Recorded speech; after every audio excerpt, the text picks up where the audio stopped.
Thank you, Zaytuna. It gives me enormous pleasure to welcome Michael Sells, who has been a almost founding fellow of the Society. He has been a great friend of ours for a number of years.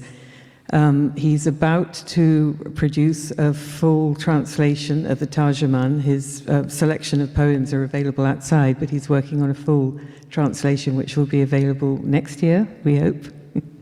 So, welcome, Michael.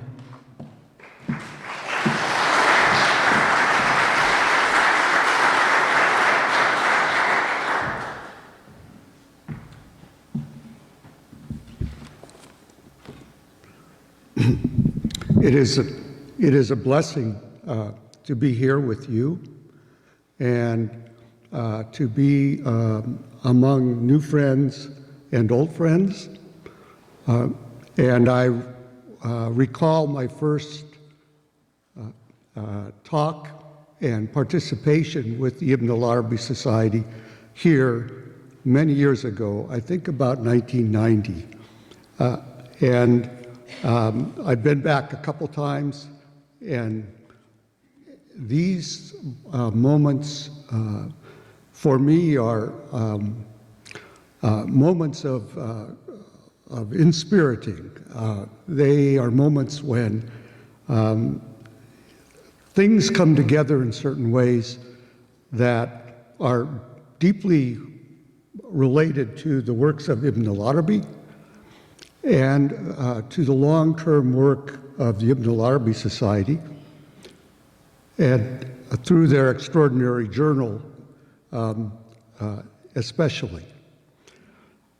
I'd like to begin with just a little strange anecdote and then move into 10 or 11 points that come together for me, and I think will come together through the conference, that are grounded in Ibn al-Arabi's understanding of the life that courses through all things.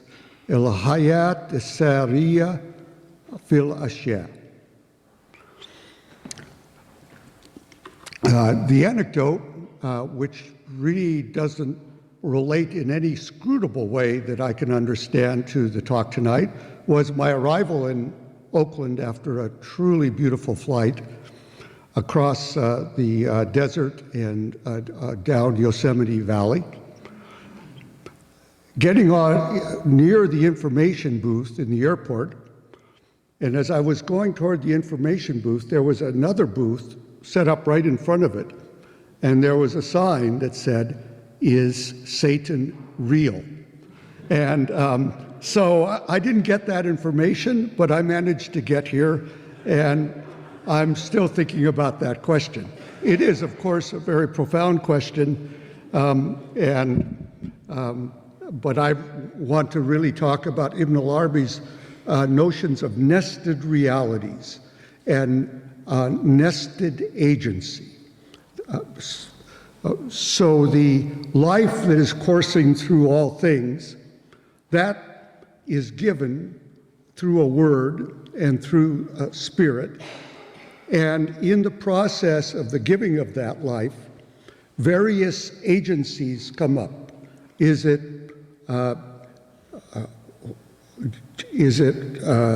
the Gabriel who gave the word to Miriam, or is Gabriel passing on the word to Miriam? Is Jesus making birds come to life, clay birds come to life, or shaped birds come to life by breathing into them? Or is the transcendent one the agent, and Jesus acting through the permission of that one? Related to these questions are certain puzzles that come up throughout the chapter of Ibn al-Arabi in the Fusus al-Hikam, the bezels of wisdom. I can think of them as enigmas as keys to the state of hayra or bewilderment, which Ibn Arabi sees in many ways as an advanced state beyond normal perplexity, a state that is brought about by the encounter of limited reality with the unlimited reality, and the transformation of categories that that causes. It could also be called, I think, wonderment, the total wonderment and astonishment at existence, at life, and at consciousness that pervades Ibn Arabi's thought. And my own reading of Ibn Arabi's thought is enriched and nourished by this sense of wonder that is brought about by the style, the meditation, and the themes of his thought. Some of these wonderments are bound up with the question, who is he, or what is it? Or in a koan-like manner, if I can summarize a paragraph toward the end of the chapter in the Bezels of Wisdom, Jesus section, what is the sound of two right hands clapping? And actually Ibn Arabi talks about human being, mortal human being, Bashar, as being that which has been shaped and in contact with the deity who claims that he has, who states that he has created the human being, Adam, with his two hands. So let me pass down then these 11 themes, somewhat in order, and I'll read a couple passages in translation from the text of the Jesus section as I do so. One of the great contributions of the Ibn Arabi Society, in my experience, has been bringing together people of various backgrounds, of various artistic, musical, academic, non-academic, and spiritual paths, and around something of a deep mutual interest. And for that reason, I try not to talk on the assumption that everybody's been reading this text as often as the people of the original society did when the Fusus was, and probably still is, a major meditative text to be read over and over. So the themes: spirit, life. The theme that begins the Jesus section, and I will read a little bit from a translation of that.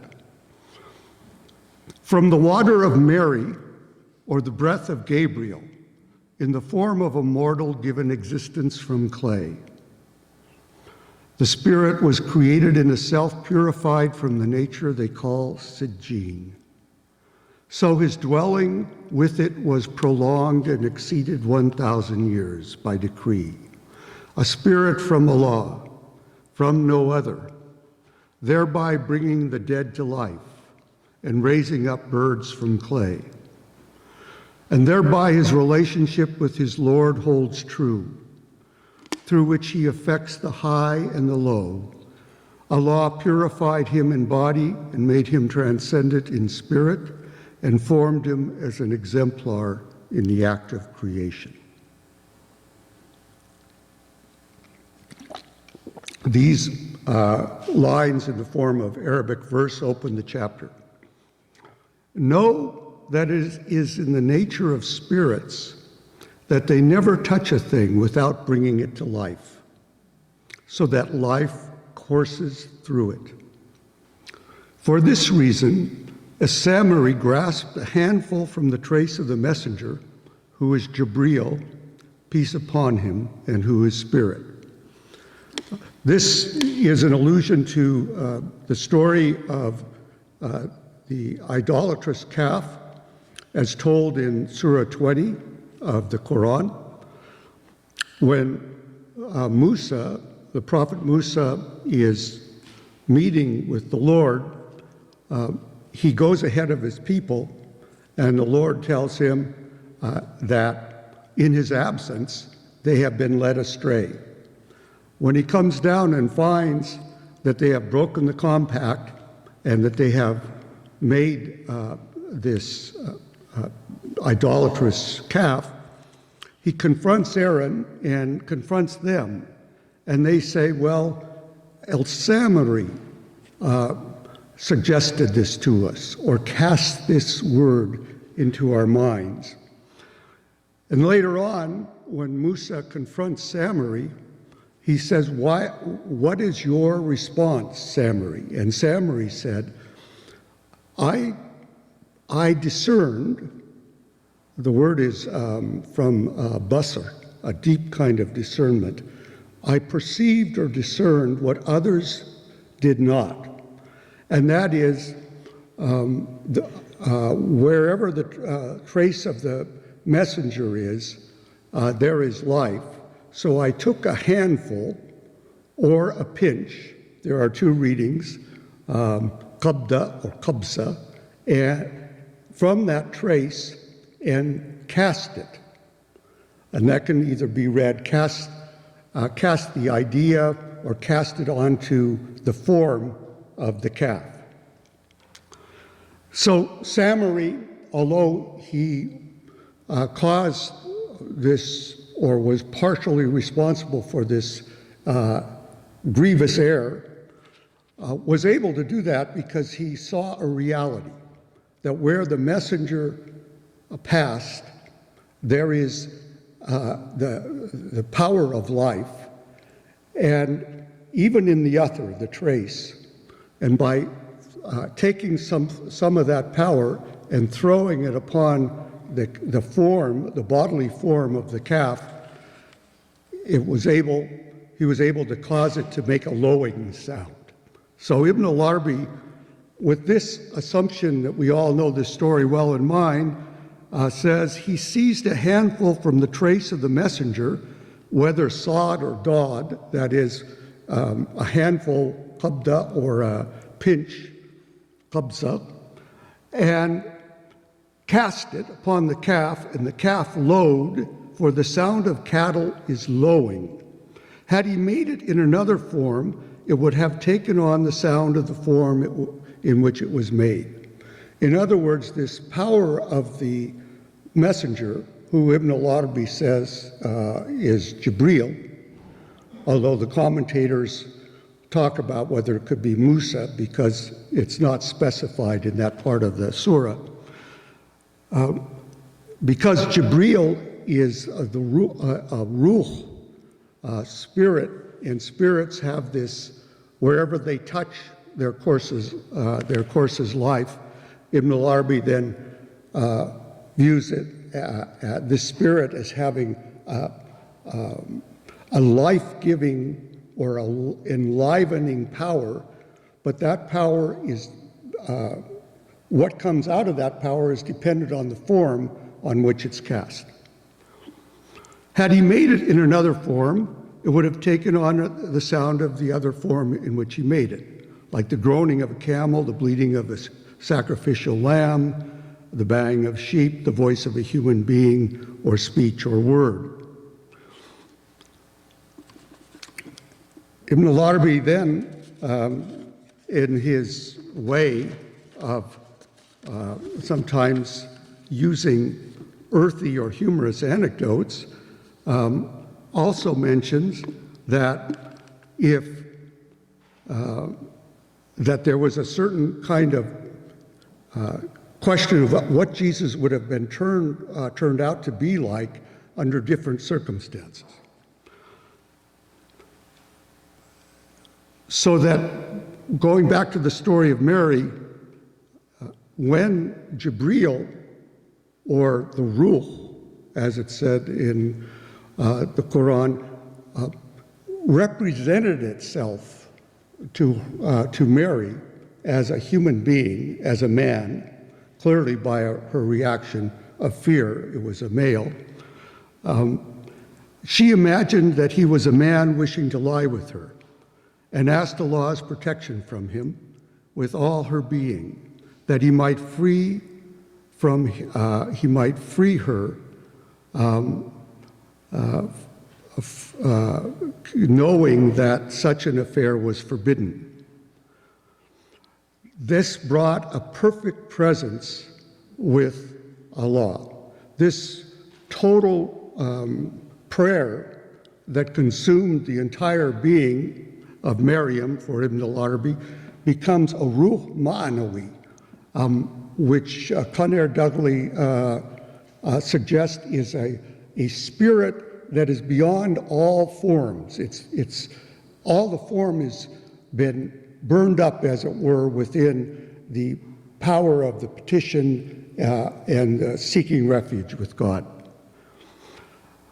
Had he breathed into her at that moment in the state she was in, Jesus would have come out unbearable because of the roughness of his being created with his mother in such a state of fear. When my teacher, Fazlur Rahman, used to read this passage with us in class, and Ibn Arabi would say something that was a little outrageous and even humorous, which he does throughout his works, because he clearly believes humor is part of the life coursing through things. Professor Rahman would start laughing, and he wore 2 sets of glasses. He wouldn't wear bifocals, and his glasses would cloud up, and then he would take out the outer pair of glasses and wipe them off and take out the inner one and then wipe them off, and then we would later proceed. But when he said to her, "I am only a messenger from your Lord who has come to bestow upon you a pure boy," her tension was eased in basatat on dhalik al-qabd, and her breast opened, وَانْشَرَحَ صَدْرُهَا. This is, of course, this inshirah, the opening of the breast in the Quran, is associated specifically with 2 figures. The divine word to the Nabi, who says, Lem nashrah laka sadrak, did we not open your breast? And Musa's prayer to the Lord to have his breast opened when he was being given his mission to go to Pharaoh. And here Ibn Arabi suggests that at this moment of being released from fear, then Maryam's breast was opened.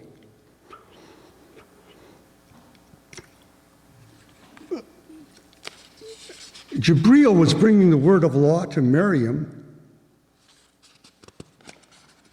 just as the messenger brings the word of Allah to his ummah. So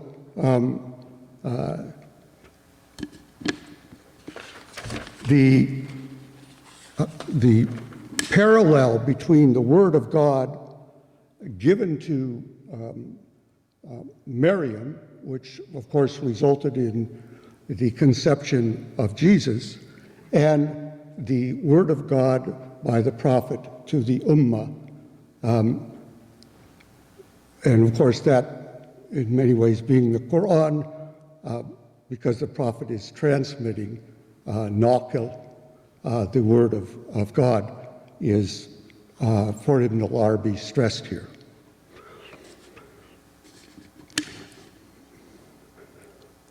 When Jesus then enlivens the dead, or brings these shaped birds to life by breathing into them, bi'idhnillah, with the permission of God, Ibn Arabi then goes through an extended grammatical analysis saying either it can mean Jesus breathed with the permission of God into the clay bird and it became alive, or Jesus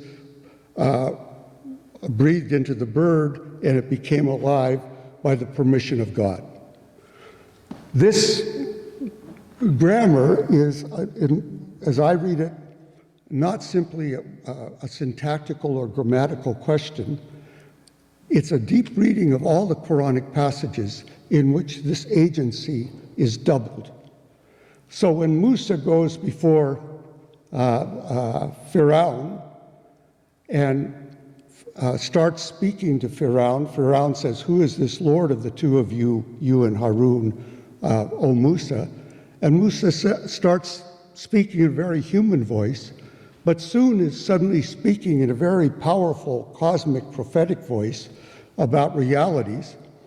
And the commentators aren't sure where the voice of Musa begins and the voice of God breaking into the story, as it were, comes in. This is an example of this nested agency or nested voices. And many commentators on the Quran itself have pointed out that the Quranic voice, just like the voice that came to Musa by the fire, where did that voice come from? Is it from outside or inside? Is it from in the fire or around the fire? Did Musa hear an outside voice, or did he hear a voice coming up through his inner consciousness? And in many ways, the Quran has these nested voices of God telling a story that is then told in the immediate now, and then within that story, the words of God about God's self are then told within that story. So God is narrating the story and then breaking in and speaking from within the story, inside and outside of each frame.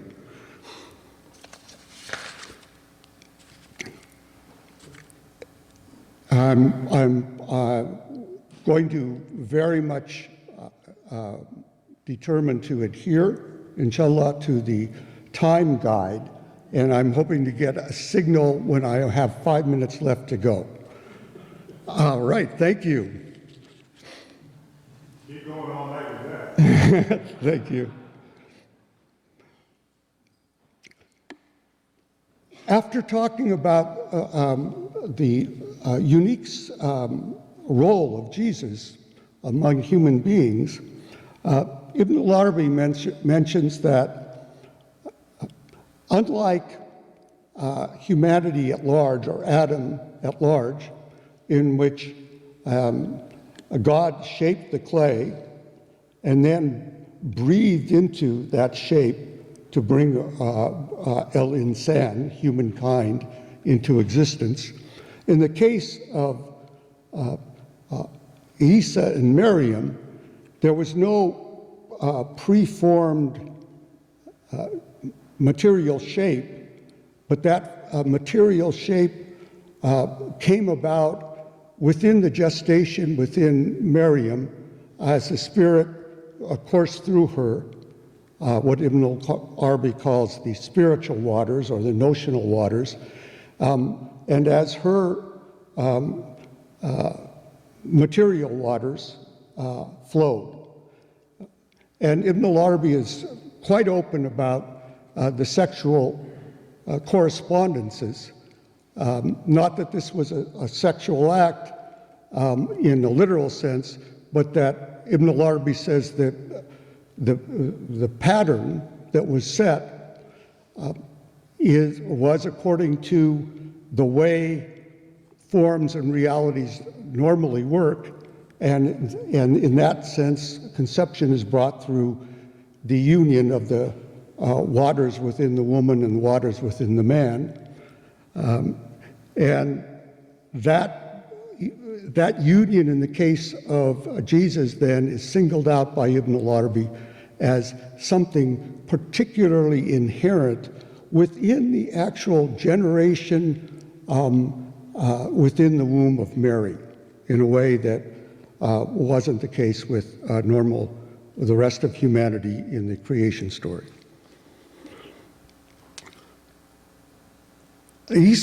he says, bringing the dead to life was a veritable bringing the dead to life, insofar as what appeared through his breathing was as if he himself had appeared from the form of his mother, yet his bringing to life was as well notional, insofar as it was from him, but in reality was Allah's. That is, because Jesus was conceived according to the way the Spirit works, along the form of what the Spirit interacts with, then Jesus was conceived as a human being, that is the form of the mother, but was also had this spiritual essence in which he acted with power that seemed divine, but that power was actually Allah's. At this point, Ibn Arabi goes into a discussion of all the controversies over this. Clearly, thank you, referring to the various controversies that were raging throughout late antiquity over the nature of Jesus. Is Jesus a servant? Is Jesus a word of God? Is Jesus the word of God? Is Jesus the Spirit of God? When Jesus is standing bringing life to something, then who is he? Who is he? Man huwa.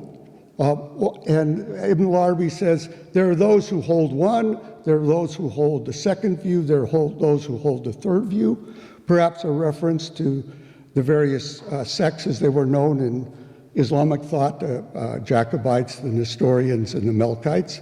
And then says some are perplexed in wonderment, hayra. And it's that perplexity, I think, that makes this chapter so profound around the nature of Jesus. Ibn Arabi says all things are words of God, which are inexhaustible, but the word of God given to Jesus acted in a special way, and Ibn Arabi then moves from life itself to those who help someone increase in ilm. And Ibn Arabi often cites as a kind of dhikr the phrase from Surah 20, Rabbi zidni ilman, Rabbi zidni ilman. Lord, my Lord, increase me in knowledge. That knowledge is not a static reality, but it's the act of the increase of one in knowledge. And so it's a dynamic situation. And when someone helps another person increase in knowledge, that brings life about.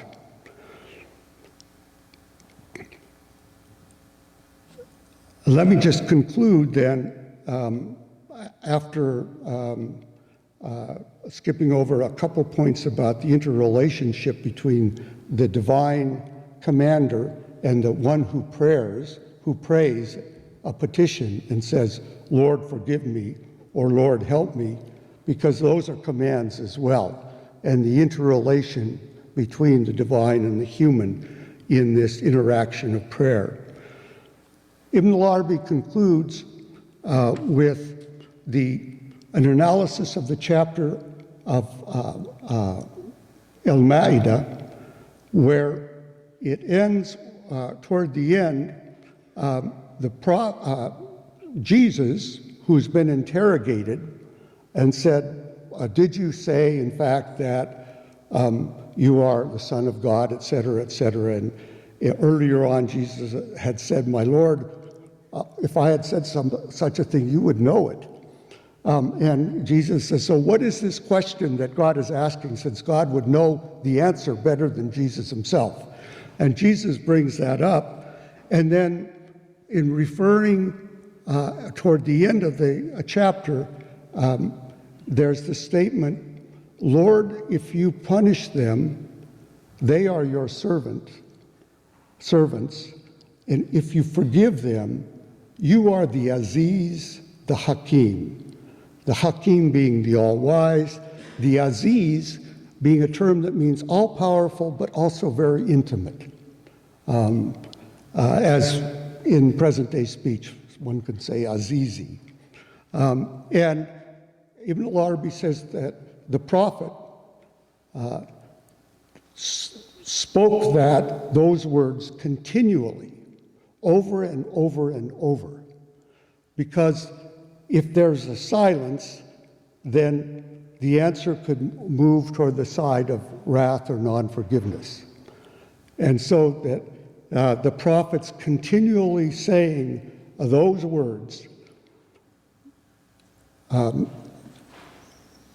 is a way of keeping the dialogue open and keeping that merciful a reality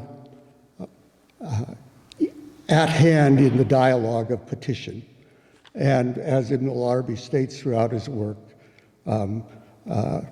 God's compassion encompasses his wrath.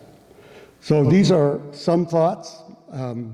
I deeply appreciate your sharing these with me, and I look forward to sharing all the thoughts and words that come through this conference, and may we bring a little bit of increase in ilm to one another.